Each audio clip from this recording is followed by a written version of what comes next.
การค้าออนไลน์ต้องขึ้นทะเบียนให้ถูกต้องละเมิดปรับใหม่3 ล้านกีบ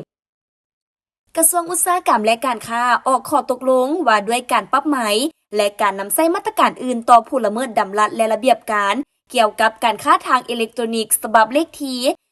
2828/อค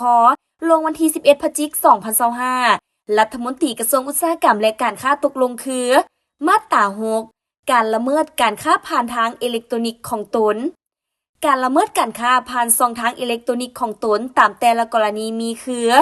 1. ดำเนินธุรกิจโดยบ่แจ้งการค้าทางอิเล็กทรอนิกส์จะถูกปรับใหม่3 ล้านกีบต่อครั้งพร้อมทั้งกล่าวเตือนศึกษาอบรมและเฮ็ดบทบันทึก 2. ดำเนินธุรกิจที่บ่สอดคล้องตามขอบเขตที่ได้กำหนดในใบยั่งยืนรับรู้หรือใบอนุญาตดำเนินธุรกิจการค้าทางอิเล็กทรอนิกส์จะถูกปรับใหม่10 ล้านกีบต่อครั้งพร้อมทั้งกล่าวเตือนศึกษาอบรมและเฮ็ดบทบันทึก 3. บ่สรุปรายงานการเคลื่อนไหวการดำเนินการค้าทางอิเล็กทรอนิกส์เป็นปกติประจำ6 เดือนจะถูกปรับใหม่3 ล้านกีบต่อครั้งพร้อมทั้งกล่าวเตือนศึกษาอบรมและเฮ็ดบทบันทึก 4. ดำเนินธุรกิจค้าขายสินค้าหรือการบริการเกินห้ามตามที่ได้กำหนดไว้ในกฎหมายและระเบียบการจะถูกปรับใหม่1 ล้านกีบต่อรายการพร้อมทั้งกล่าวเตือนศึกษาอบรมและทั้งยึดหรืออายัดสินค้าและเฮ็ดบทบันทึก 5. ดำเนินการระดมทุนผ่านช่องทางการค้าทางอิเล็กทรอนิกส์โดยบ่ได้รับอนุญาตจะถูกปรับใหม่30 ส่วนห้อยของมูลค่าการระดมทุนต่อครั้งพร้อมทั้งกล่าวเตือนศึกษาอบรมและทั้งยึดหรืออายัดทุนที่ระดมและเฮ็ดบทบันทึก 6. สนองข้อมูลที่บ่ถูกต้องครบถ้วนในขั้นตอนแจ้งดำเนินธุรกิจจะถูกกล่าวเตือนศึกษาอบรมและเฮ็ดบทบันทึก 7. สนองข้อมูลเกี่ยวกับสินค้าหรือการบริการโดยบ่สอดคล้องกับสินค้าหรือการบริการตัวจริงจะถูกปรับใหม่3 ล้านกีบต่อครั้งพร้อมทั้งกล่าวเตือนศึกษาอบรมและเฮ็ดบทบันทึก 8. เก็บกำนำไส้หรือเผยแพร่ข้อมูลลูกค้าโดยบ่ได้รับอนุญาตจะถูกปรับใหม่5 ล้านกีบต่อครั้งพร้อมทั้งกล่าวเตือนศึกษาอบรมและเฮ็ดบทบันทึก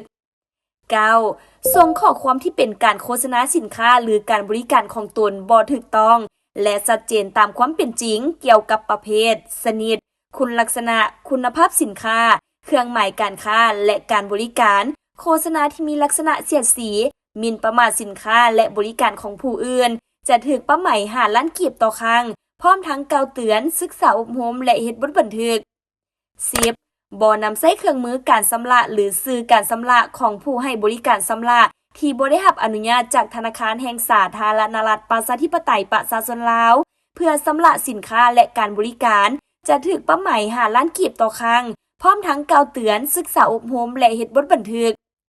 11. นำใช้บัญชีเงินฝากอื่นที่บ่แม่นบัญชีเงินฝากเฉพาะเพื่อชำระการค้าและการบริการโดยบ่ได้รับอนุญาตจะถูกปรับใหม่10 ล้านกีบต่อครั้งพร้อมทั้งกล่าวเตือนศึกษาอบรมและเฮ็ดบทบันทึก 12. สนองข้อมูลบ่ถูกต้องแอบอ้างตัวตนเป็นตัวแทนเปิดเผยข้อมูลโดยบ่ได้รับอนุญาตและสร้างข้อมูลทางอิเล็กทรอนิกส์ปลอมที่ส่งผลเสียหายให้ผู้อื่นจะถูกปรับใหม่20 ล้านกีบต่อครั้งพร้อมทั้งกล่าวเตือนศึกษาอบรมและเฮ็ดบทบันทึก